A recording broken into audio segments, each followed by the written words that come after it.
লগত ভাৰতীয় জনতা পাৰ্টি মিত্ৰতা নতুন নহয়, পুৰণি। এইটো নথকাৰ কোনো কথাই নাই, কাৰণ শেহতীয়াকৈ ৰাজ্যসভাৰ আসনখন অগপক ভাৰতীয় জনতা পাৰ্টিয়ে দিছে।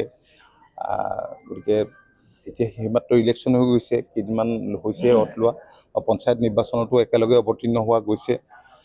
তথাপি বহুত কৰ্মী আমাৰ যিহেতু দুবাৰকৈ দলটো আমাৰ ক্ষমতাত থকা দল, কৰ্মীসকলৰ বহুত আশা থাকে, স্বাভিমানো থাকে।